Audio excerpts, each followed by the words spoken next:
Welcome back to the Real Estate Den. This is episode 18, back to season 2. Today, we have Lindsay and Jeremy joining us. Hello. Hello.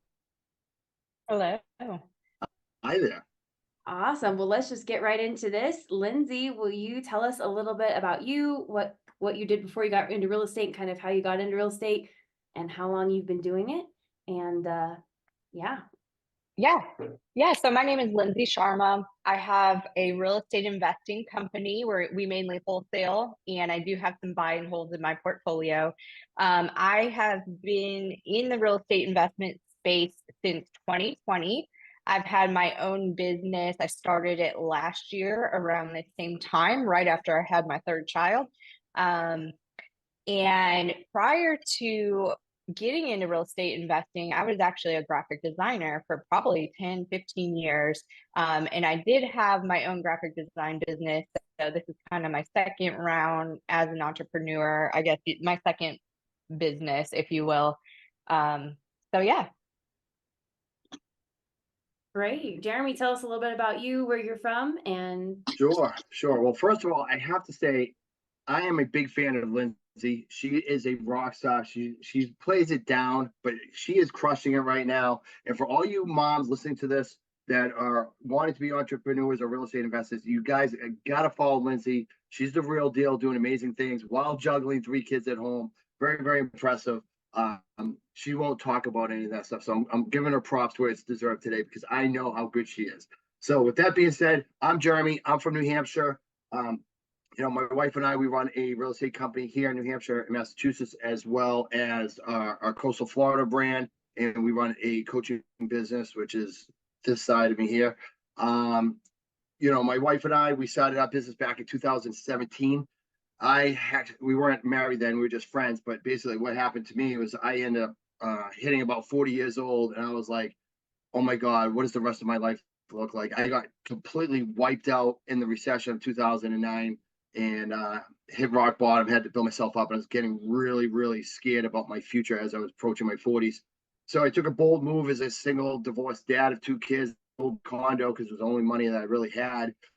Took $17,000. I took 6 of it paid off some credit card debt. 5 went into a coaching program, which taught me how to wholesale my first deal in 90 days. $6,000 went to marketing spend. We went on to do, 10 deals, $73,000 that first year. But since then, we've grown multi-million markets, or a few $1 million markets in different areas around the country. And we've done, I think we're approaching like 450 off-market deals since that hit the date today. that's awesome. I'm glad to have both of you here, and we're going to learn so much because wholesaling is something I feel like everybody wants to know about, and like nobody really can kind of get, but the ones who get it, they look at you, they're like, no, it's simple. And then you kind of really don't understand. So I'm very excited to have Florida and New Hampshire, both of you here. Lindsay, you said that you started back in 2020. Did COVID kind of help push you into this industry a little bit, or is that its own thing?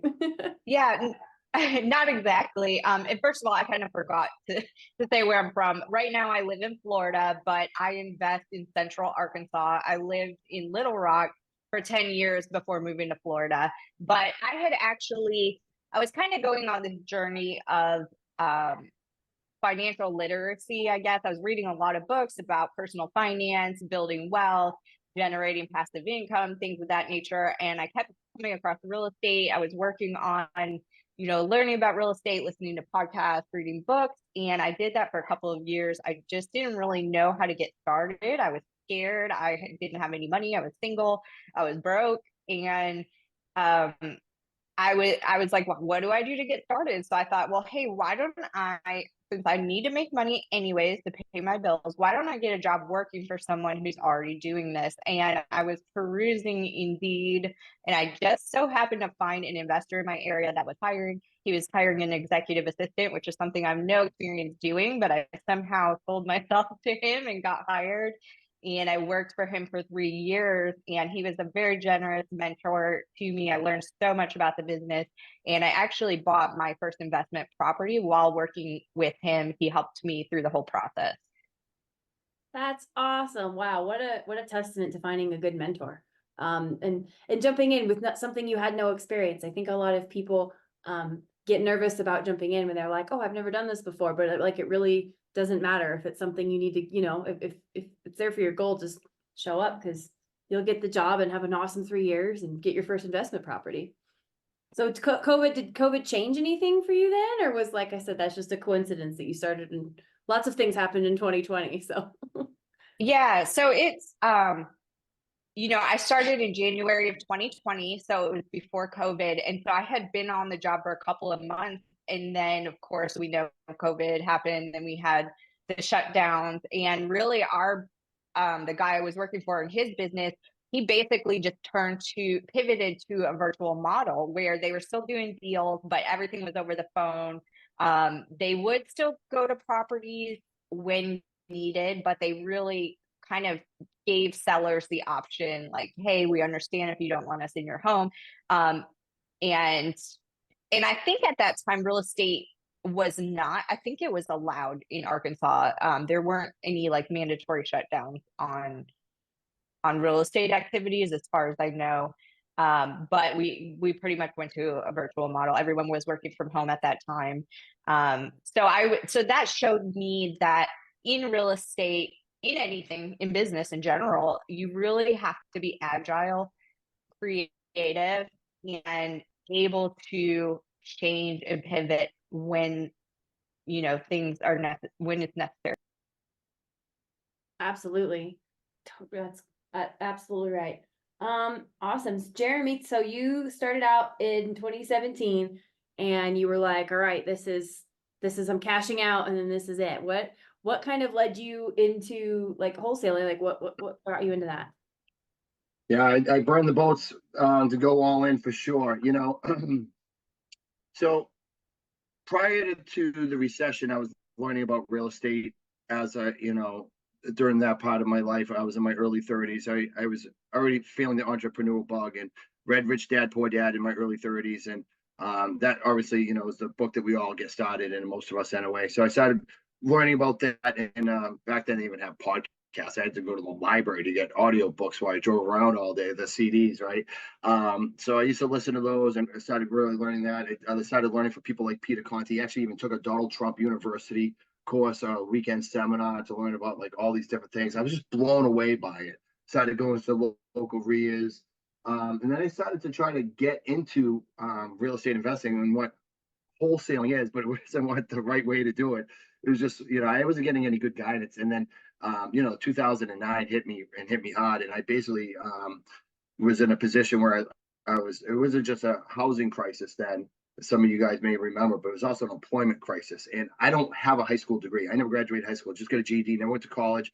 I was able to somehow, by luck of God, get myself a white collar sales job and do pretty well for it my adult life. But at this point, everybody was out of work, and that just pushed me right down the totem pole. And at this point, I was previously married, had a 1-year-old and a 3-year-old. I couldn't find employment anywhere. And I was facing foreclosure and bankruptcy in my house. Because I knew enough about real estate investing at the time, I knew that I could get a real estate investor to come help us. And that's exactly what I did. He actually tends to be on my buyers list today. This is the only deal we ever did together. I was actually the seller. He short sold my house, prevented me from foreclosure and bankruptcy, which allowed me to go into the Air Force at 33 years old, just before the age cutoff of 34. I was in basic training with a bunch of 17-year-old kids. My name was Gramps because I was twice their age.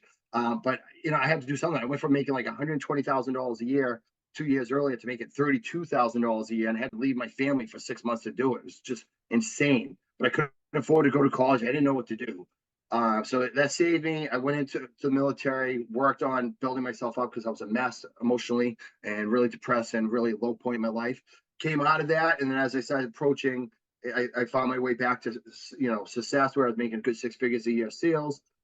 Got divorced, and I'm living on my own. I'm like, and then I was telling you guys, like, I was 40 years old or getting to 40. I'm like, what do I want to do? I want to get into real estate. So I was like looking at different things. I knew I wanted to be a buy and hold. Maybe I could do flips, but I don't have any money, right? I don't know how to use anybody's money. I don't know about any of that yet. I don't have any money. So I came across this podcast from Tom Kroll called Wholesaling Inc. And man, as I was traveling my sales job all around the country, I listened to that thing every single day for like a year. I was like this is what I got to do. If I can learn how to wholesale, then I can learn how to get deals at the lowest possible level. And then I have control of how I want to exit out of it. And I still carry that model today. So that's what I decided. Like, I don't have any money, I'm going to sell my house, move into a small little apartment with my kids and not such a nice new neighborhood. And we're going to start this business, burn the boats. And, we started that business. And, for the first 3 years, I worked full time on my W-2 while I burnt the candle both ends to start this business. Matter of fact, I had a sales guy for 6 months before I quit my W-2 because I was afraid. My wife and I, we blended 5 kids at the time. We moved 3 times during the first 2 years of bringing it together. So I was just like, do I want to let go of the stability? It was the greatest thing I ever did was quitting my W-2, which was December of 2019. So 2020, I started being a free man. My life has been forever changed since then. I was able to really focus on my business, grew it to new heights.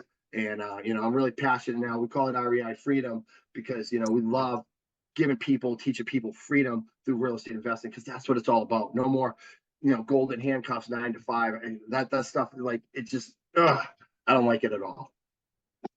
I love it. I love these stories. Oh my goodness. And you both, 2020 was life-changing for both of you. What would you go back and tell yourself then? If you knew then what you know now, what would you tell yourself at the beginning of your journey? And we'll start with Lindsay. I would say just take action quicker, and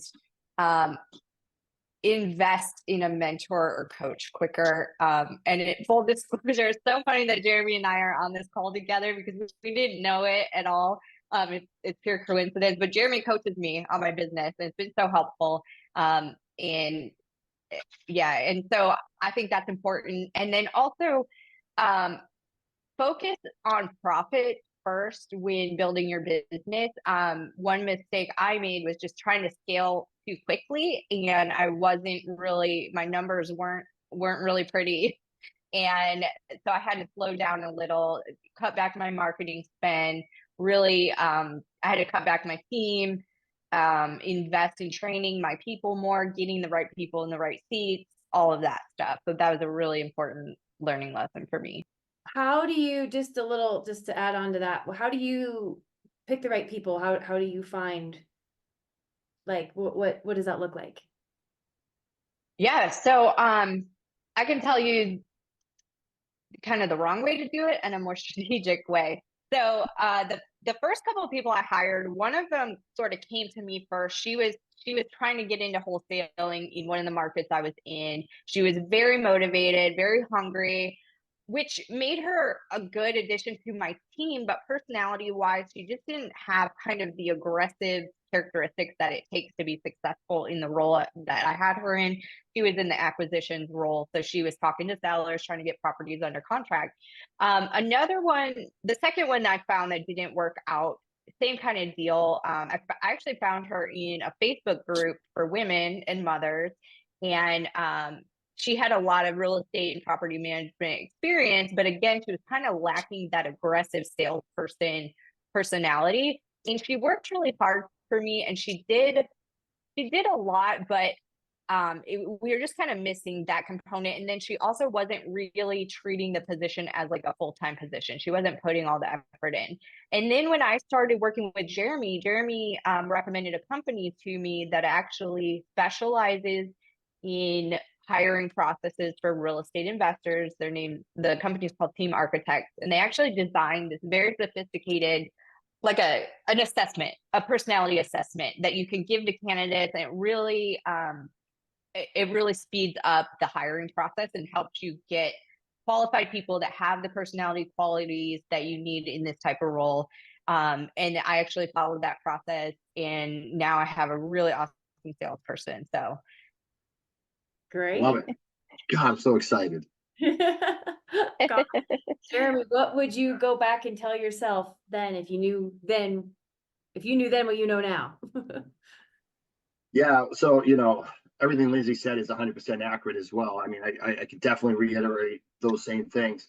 I guess for me, I was afraid to start sooner, and I wish I did, right?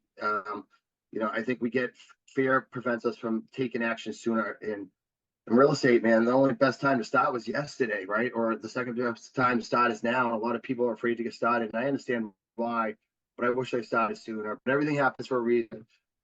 So I'm blessed to be where I am today. So it is what it is. The other thing I would just say is, I'm a big fan of mentorship and coaching, and I'm glad Lindsay talked about that because I think that's super important. It's one of those things that people don't want to invest in this business, and I can't wrap my head around it. The reason why I've had so much success is because of all the money and effort that I've spent on coaching to get better. I didn't just wake up one day and say, "Oh, I'm going to do 400 houses in the next 7 years," right? It just doesn't work that way. But early on in my career, the first few years that when I had coaching, I was paying for coaching, I never wanted to bother them. So I was making so much mistakes and I wasn't asking enough questions. I wasn't really relying on them because I'm like, I don't want to bother them. I don't like to do that. They told me something, I'll figure it out, right? And it really slowed down my progress early on in my career, the first few years. So my biggest mistake was not, asking my mentors and coaches enough and leaning on them more for more information, and rather than trying to just figure it out on my own because I didn't want to bother. That's great. I think, yeah, that's really good advice. I haven't heard anyone say that yet, but yeah, definitely like bother your mentors and your coaches. Like get the help that you need and what you need them for. What are you paying for? But I Right. tell Lindsay, bother me, Lindsay, bother me. What do you got? Let's go. I get that. My agents will call and be like, "I'm sorry to bother you." I'm like, "It's literally my job." Like, Yes, exactly. please call me and ask me a contract. I've had to call Megan like 3 times today already. So It's I am fine. I was like, extra "Cool, I'm 5 gonna see you in times. 20." So Yeah. So I do that now with my coaches, but back then, it's just kind of how I was raised, and it was just, I don't know that it definitely prevented me from growing faster than I could have because a lot of the peers coaching program at the same time were starting to do things at a much higher level. And now that after talking to them, they were doing what I should have been doing. They were like, "Hey, coach, hey, coach, hey, coach." And I was like, "Nah, it's fine. It's fine. Nah, I don't want to bother them." So live and learn. So you mentioned that you wish you would have just begun sooner. What are some ways that you can just begin? If you're, someone's out there and they're like, "Man, I really want to get into wholesaling," because there's a lot of advantages to this versus you don't have to get a real estate license. You can literally just hop right in. How would you recommend people begin? Yeah, I mean, some states you have to have a real estate license now, right? But most states you definitely don't. The cool thing is, like, when the students come into our program, obviously Lindsay's situation is a little bit different, but people that are relatively new, like I did, you can learn to have this as like a side hustle to start. It's going to probably cost you some money, it's going to cost you time, and it's either going to cost you more money or more time. Whatever you have is depends, but it's going to be a combination of both. But you can work a full-time job and weave it in and out of your schedule. It may mean that you have to get up early and do self-development before work. It may mean that your lunch break is being on the phone, right? It may mean after work that you have to go on appointments and make more phone calls. It may mean that you don't get to have much of a social life for a year or two because you are working on growing your business. But this business, in a short amount of time, within a few years of dedicated consistency, can change your life forever. And it really can. And we call it wholesaling, but it's really the art of acquiring off-market deals, right? It's the magic of off-market acquisitions. If you get really good at acquiring off-market properties, like you can exit out of them in various ways, right? And Lindsay talks about some of the properties she buys and holds and everything else, just like I do. It doesn't have to be just wholesaling, but if you can get really good at acquiring off-market deals, you can change your life. And all you could do is just do a little bit each day, part-time, in and out of your schedule now. The best way I would say is like what Lindsay said, like if you're really serious, you want to change your life. Listen, I know it's hard when you don't have any money. I had to sell my townhouse to get coaching, but hire a mentor, have somebody teach you from the beginning how to do it, and know that it's going to take some time. It's going to require some consistency. But if you can dedicate a year of your life under some mentorship and just do a little bit each day for an entire year, man, amazing things will happen. Absolutely. Real estate, I love real estate. I love this entire just the whole field of it. There's just so much opportunity, there's so much wealth, there's a place for everybody. I really, really believe that.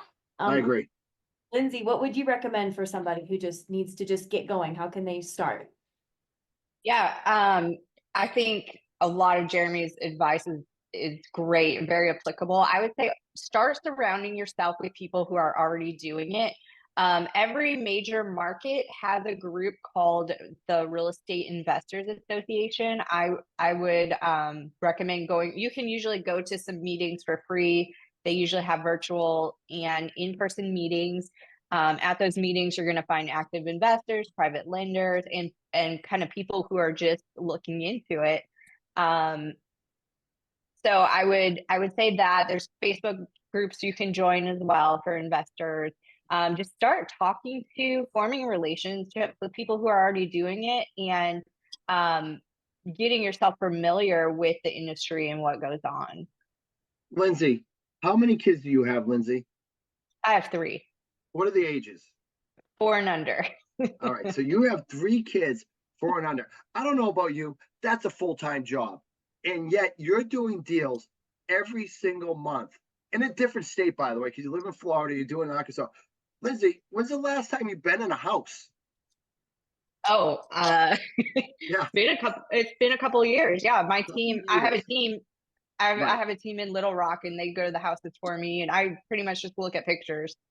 So I guess my point is, it may be tough, but if a mom with 3 kids under 4 can manage to do properties every single month from 4 states away and hasn't been in a house herself in years, I think anybody could pretty much do this if they've really dedicated like she is.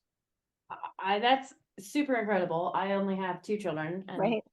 like sounds like the next level of a video game that I'm not sure if I'm gonna get to that level. I'm not sure if I'm Well, gonna it's beat the this next one. level. It might not be the best level, but it's the next level. That's and I mean it's been 4 years, but like 4 years are gonna pass anyway. Like the time goes, and why not do something that helps pay you? Because over the long run, then it just grows. I mean, you're adding a team member, and then I mean, you're not even in the same state. That's always very impressive to me when I meet people who could do business in another state from elsewhere. And that's, I think that was one really great thing that happened with COVID though, too, was we sort of realized how much we can connect. Like, I mean, we're on this podcast now spanning 3 different states, and we're all having this, excellent conversation. Let's switch gears. You had mentioned, Jeremy, about self-development in the morning.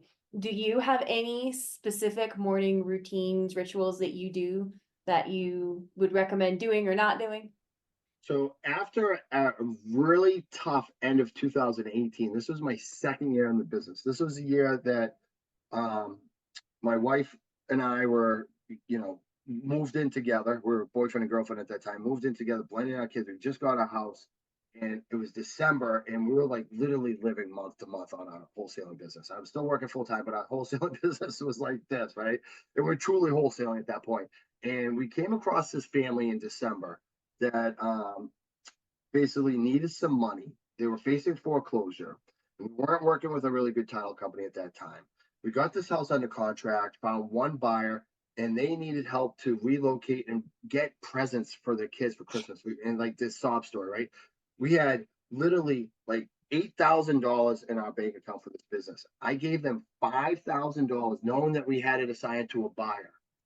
And so we gave them this $5,000 in December, only to find out at the 11th hour that, hey, there's a second lien on this property, and they actually owe more than what you have it under contract to sell to your buyer for. And this was the only buyer I had, and they knew about it, and they didn't tell me, and my title company screwed up. I was out that $5,000, plus I wasn't gonna get the other $10,000 that I was supposed to get from my assignment. That $15,000 swing was devastating for me, and I was down to like the last couple $1,000, and I was like, "You got to be kidding me!" After 2 years of all this blood, sweat, and tears, here I am. I'm about to lose it all, right? So this book came out. It was called The Miracle Morning, and I started reading it around that same time, and I literally just said, oh, shit happens. What am I going to do? I read the Miracle Morning, and I literally for 2 straight years did the Miracle Morning, starting 2019 January, and my life went in a different trajectory since then. Now I've always been an early riser. My wife and I, we're marathoners. She was an ultra marathoner, getting up at 4 a.m. and running miles and hitting the gym. That's always what we did. But I never really took time to like read and do self-development and have a really good structured routine to really get my mind right. So that led to like a very detailed personal development morning routine every day. Now, my morning routine isn't like the miracle morning every day now, but I get up every morning, I read, I do my personal development, I do my health and fitness and my wellness and all that other stuff. And it sets me up, I joke because it's like cliche, right? But by 9 o'clock, I'm doing already accomplished more than what most people do all day. And it's been huge. I'm a huge believer in having a structured morning routine. Now, that may not be easy when you have 3 kids under 4, and I get that. But, and I'm not calling you out, Lindsay, because I don't know if you have a morning routine or not, but I'm just saying everybody's situation is different, and I get that. Life is hard. But morning routines can be very powerful for an entrepreneur. Absolutely. I totally agree. I love that book, Miracle Morning. Everybody should read it at least once. I don't have my detailed because I'm in the young kid era too. So yeah, I don't, I have like my one thing I do my You're in journal. a survival mode. I get it. I've been there. And I do. So that's why I'm like, look, I can do my journal. I can write down 5 gratitudes, 10 goals, 3 things I'm going to get done and what I'm going to do for self-care. And that's just, I love it. that's it. And then versus, but a couple years ago, I was a way better morning routiner before these children. Lindsay, how's your morning?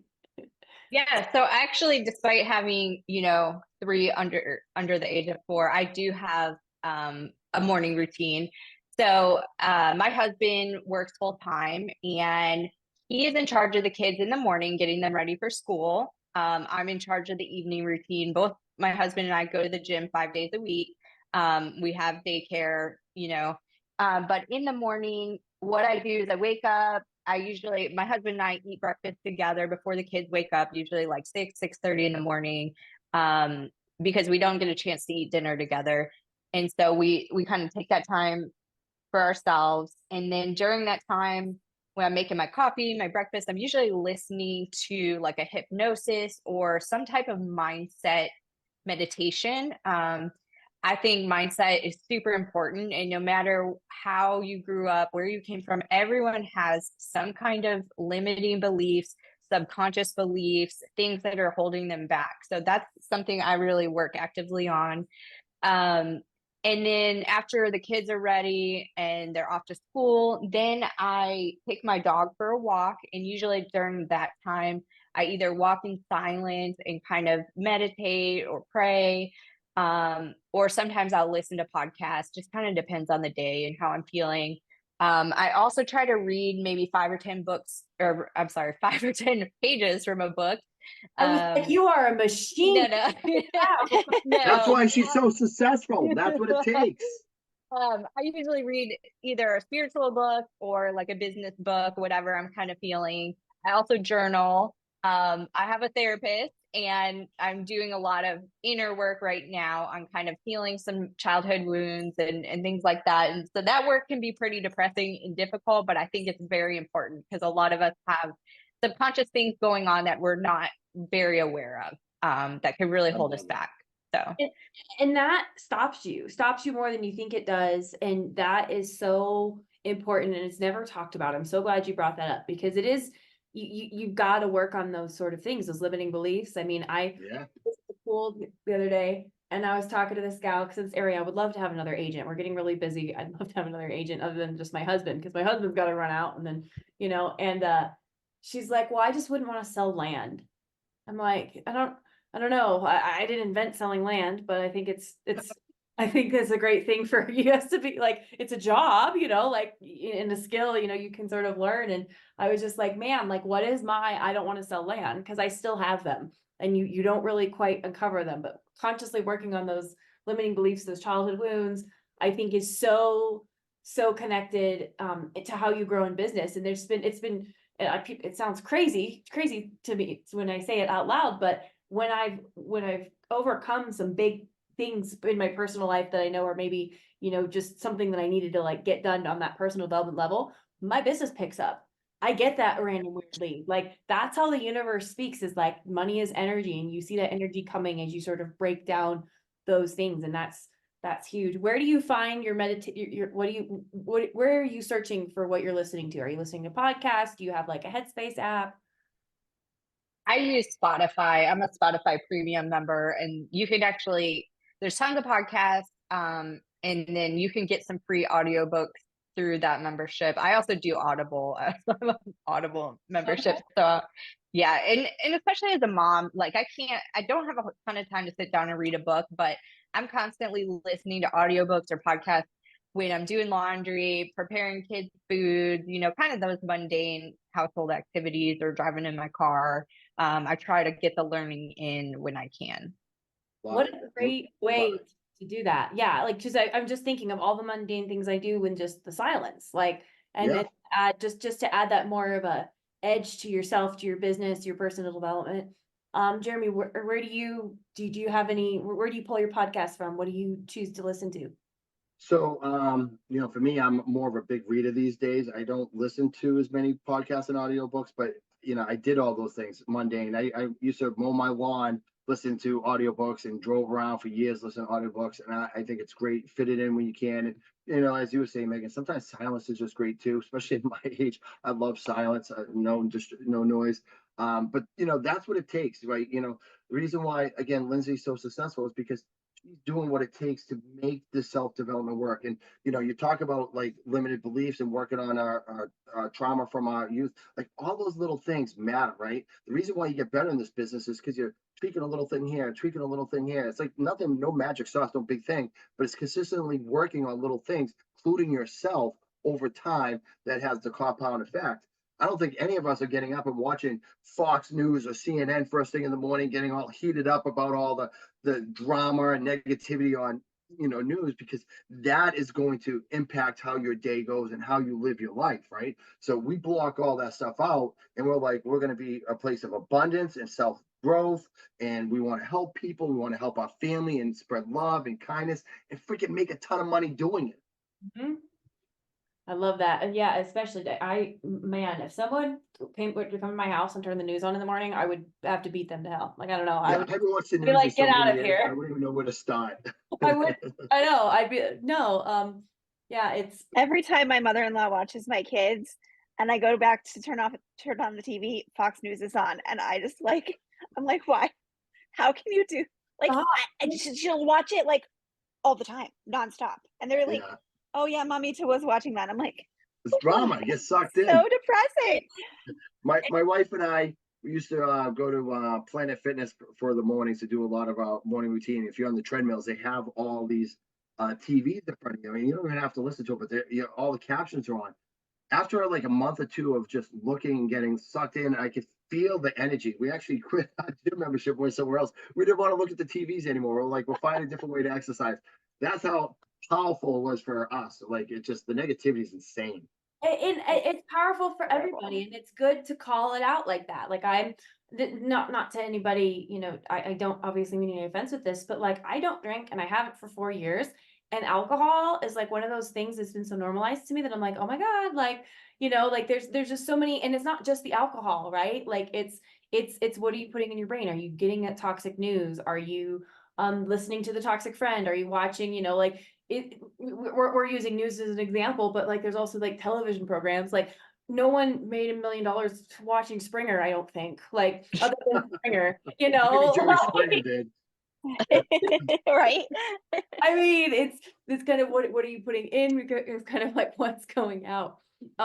Jeremy, you said that you like to read. What, other than Miracle Morning, what are like your top 3 favorite books you've ever read? Oh man, they're right behind me. So I have a handful here. So one of my, because of my screen, you won't be able to see it, but one of my favorites, and you guys should really read this book. It's called Equity Happens. It's hard to find, but it's Building Lifelong Wealth Through Real Estate by Robert Helms and Russell Gray. I paid $90 like Amazon. It's like the most expensive book I ever did in my life because it's just a short thing.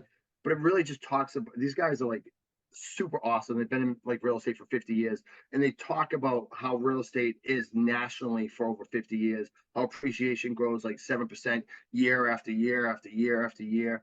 And it was just really, it really blows my mind when you think about like buying and holding and sitting on properties for long term, like 10 years, 20 years, can be life changing wealth in itself. So that's a great book. Obviously, Traction is a great book. Sorry, you guys are gonna get me on a tangent here. Psychology of Money. Love that book. Psychology of Money by Morgan Housel, I think, really talks about how we look at money from how we were born and raised and how it impacts us as choices we make as an adult. Great book. And then one of my favorites is actually just The Millionaire Next Door. I really love about, making money, being humble about it, not being so flashy. And that book kind of just spoke to me. So those are three books that I really like. Great. Lindsay, what are your top three? I would say a book that I absolutely loved, and it really propelled me to start my business, this real estate investing business a year ago. It's called We Should All Be Millionaires. It's by Rachel Rogers. The target market is definitely women and marginalized people. But she just really motivates you and kind of removes all the excuses you have. And so that's a great book. She actually has a community as well, like a mastermind community that I'm a part of, and it's just amazing women entrepreneurs. Love that group. Another book I would say is The Debt Millionaire, and it basically just talks about how you can build wealth through leverage and how to be smart with leverage.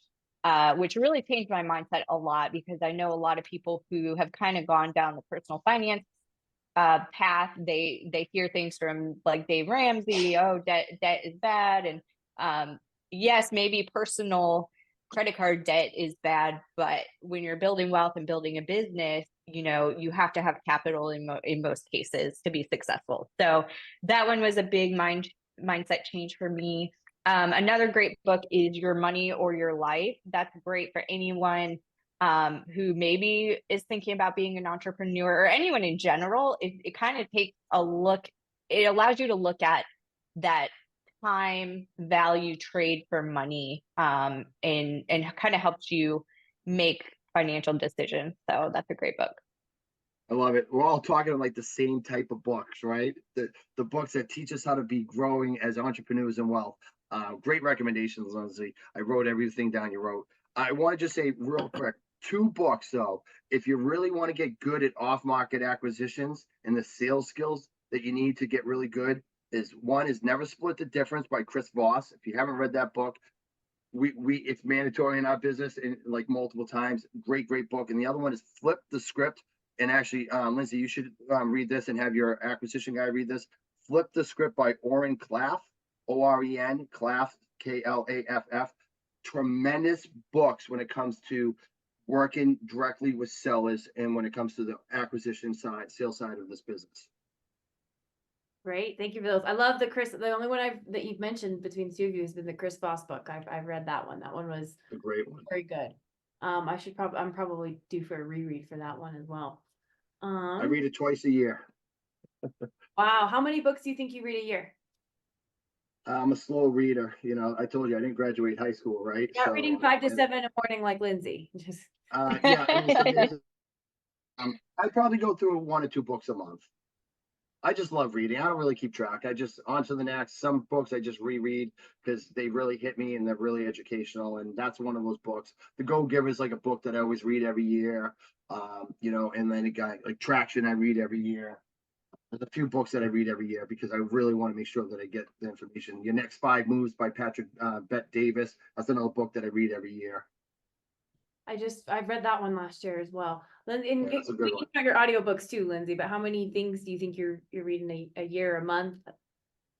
Yeah, I read probably about the same as Jeremy. I also have an app, I think it's called Blinkist, and it summarizes their book summaries. And so I love that app as well, because sometimes I don't want to read an entire book, or sometimes I may read a book and then I'll go ahead and listen to the summary to help me remember it or kind of summarize the main points. So there's a lot of different ways you can use that app as well. What is that app called? That sounds amazing. I think it's called Blinkist. It's Blinkist. Gold right That there. sounds cool. I'll have that linked in the show notes. Is there anything new and exciting for 2024 you'd like to share that's happening in your businesses? Lindsay?